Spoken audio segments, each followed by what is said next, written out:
They mocked her in their golden mansion, whispered that she was too simple, not worthy, a burden. But they had no idea. They laughed at what one day pull at set her billion.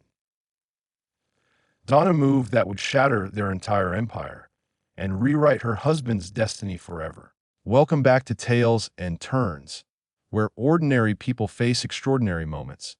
Before we begin, make sure to like, comment, share, and subscribe to support the channel. And tell us where you're watching from in the comments.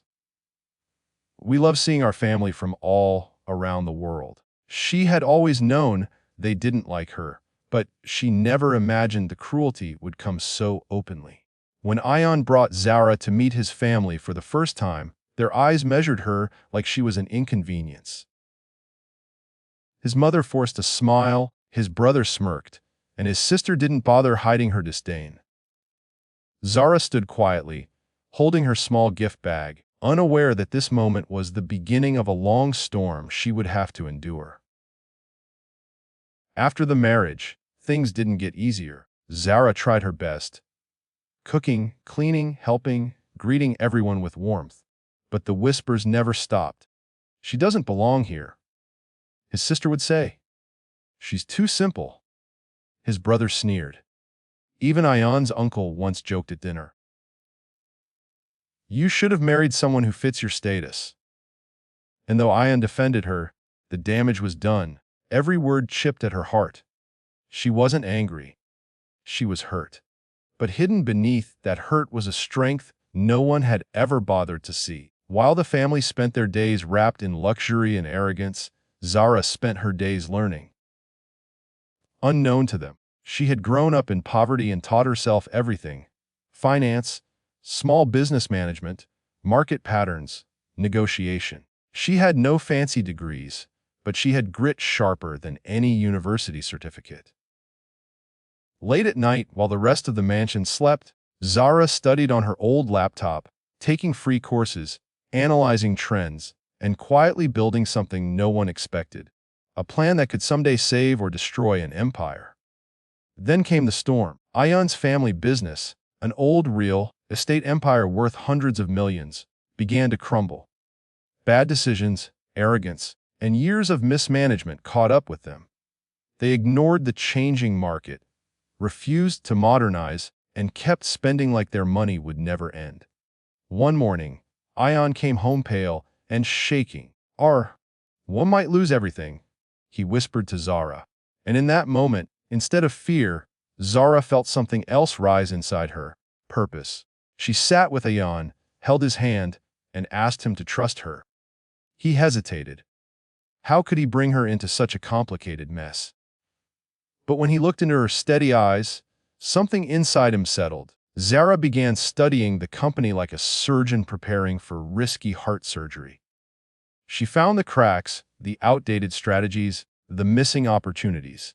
She saw where the empire was dying and where it could be reborn. But more importantly, she saw a chance not just to save the business, but to rebuild Ion's life. When she finally presented her $1 billion proposal to the family, they laughed. "You." Ion's mother scoffed. "What do you know about business?" His brother smirked. "This is why simple people shouldn't speak." But Zara didn't argue. She simply slid the file across the table and said, "Whether you listen or not, the market will respond. And I already made the move." They didn't know that for months she had been quietly acquiring undervalued land, partnering with foreign investors, and securing contracts they had been too arrogant to consider. They didn't know she had already set a plan in motion that would flip their losses into unimaginable profit. Weeks later, when the news broke, the family was stunned silent. Zara's investment, once mocked, skyrocketed beyond anything they could have imagined. Her land deals tripled in value. The foreign partnership brought in enormous capital, and her development blueprint attracted global attention. What the family saw as a collapsing empire, Zara saw as a phoenix waiting to rise. Her single strategic move didn't just save the company, It took it past $1 billion in new valuation. Ayan's family, who once looked down on her, now looked at her with disbelief and something entirely new's respect mixed with fear. But Zara didn't do any of it for revenge. She did it for Ayan, the man who loved her even when his family didn't. When she handed him the official papers, showing that he, not his family, now held majority ownership thanks to her restructuring, Ayan broke down in tears. He had never imagined the woman they mocked would become the reason his life and legacy survived. He pulled her into his arms, whispering, "You didn't just save us, you saved me."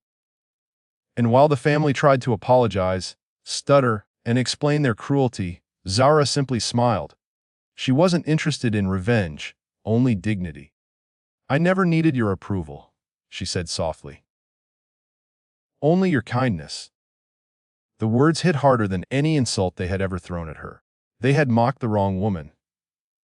They had laughed at the quiet one, the simple one, never realizing she was the one person capable of building what they were destroying. In the end, Ayan and Zara moved out of the mansion and built a life on their own terms. Peaceful, strong, and built from respect instead of arrogance. The empire she rebuilt continued to grow, not through pride, but through wisdom. And the family who once mocked her learned a lesson they would never forget: never underestimate a woman who chooses silence over noise, learning over boasting, and resilience over revenge.